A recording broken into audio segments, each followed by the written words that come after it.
la communauté internationale nous a demandé d'ouvrir nos frontières pour accueillir les réfugiés, principalement les réfugiés Hutus. Ils sont venus chez nous. Les efforts qui ont été faits par les gouvernements à l'époque pour les ramener dans leur pays étaient frustrés par la même communauté internationale. En 1997, honorable président, c'était notre guerre de libération.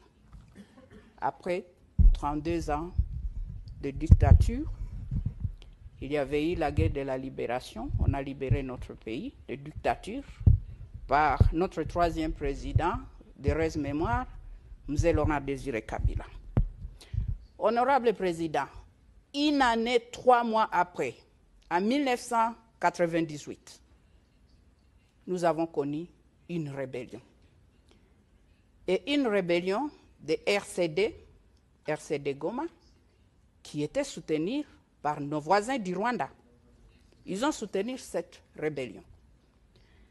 1998, la rébellion jusqu'à 2001, et c'est à cause de cette rébellion, honorable président, notre troisième président a été assassiné, M. Laurent Désiré Kabila, le 16 janvier 2001. Il était assassiné.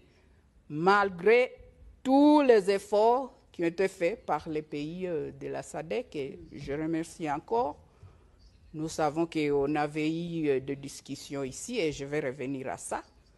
Quand on a assassiné M. Laurent Désiré Kabila, notre troisième président, la guerre a continué. Et vous connaissez l'histoire. On a connu notre quatrième président, le président Joseph Kabila, qui à l'époque, il avait 29 ans, honorable président. 29 ans. Et c'est lui, après tout ça,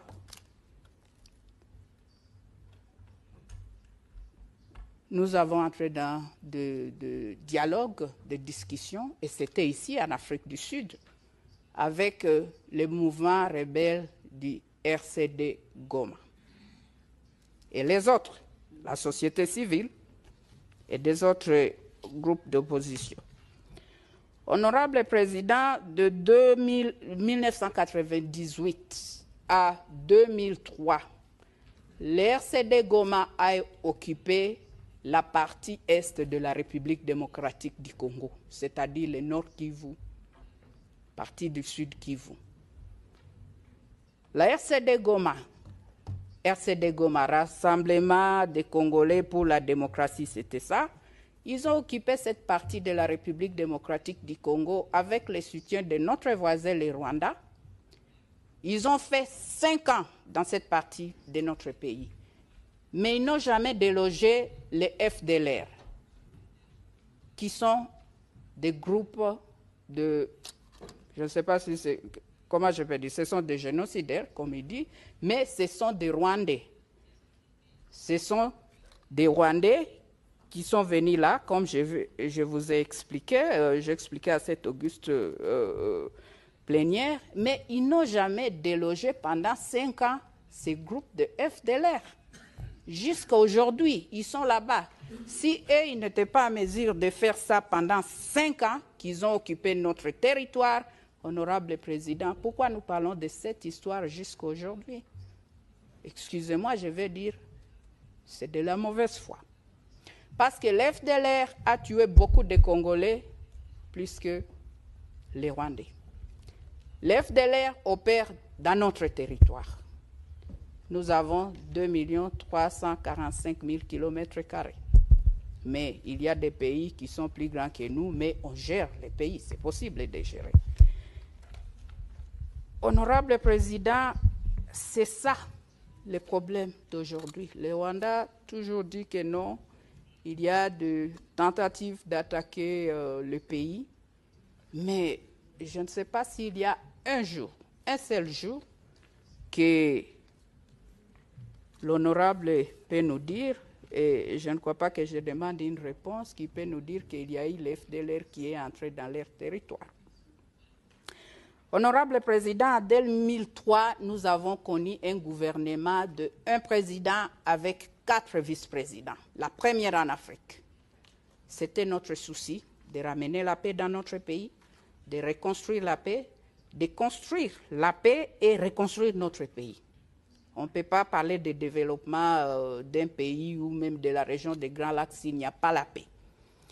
Nous avons connu ces gouvernements-là pendant 3 ans, jusqu'en 2006, où nous avons eu la toute première élection démocratique dans notre pays, et c'était 45 ans après notre indépendance.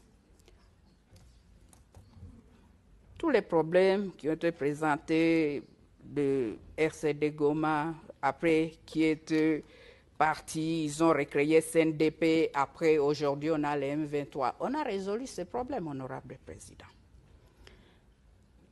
En 2013, les M23 que nous parlons aujourd'hui, que nous évoquons aujourd'hui, a été de fait par l'armée congolaise, les forces armées de la République démocratique du Congo. Et toutes ces années, ils ont même écrit, ils ont signé un communiqué pour dire non, il n'y aura plus de la guerre, ils vont participer dans les efforts de paix et politique dans leur pays. Mais ça, chose étonnante, honorable président, qu'aujourd'hui nous parlons des M23 qui n'existaient plus pendant 8 ans. Et nous avons les rapports des Nations Unies. Il y a des preuves que c'est notre voisin du Rwanda qui est en train de soutenir les rébellions, cette rébellion du M23. Oui, on a 120 groupes armés et tout ça, mais ce n'est pas ça le problème. Le plus grand problème, c'est le M23 qui est soutenu par nos voisins du Rwanda. Nous sommes condamnés à vivre ensemble, honorable président. Comme je viens de le dire, nous soutenons les efforts de la paix, mais peut-être j'ai une proposition et peut-être nous devons noter ça aussi.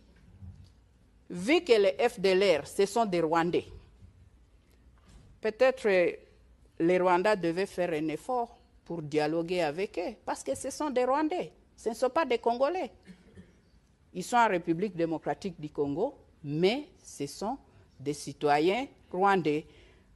Thank you, Honorable President. I see you're showing me that I should stop.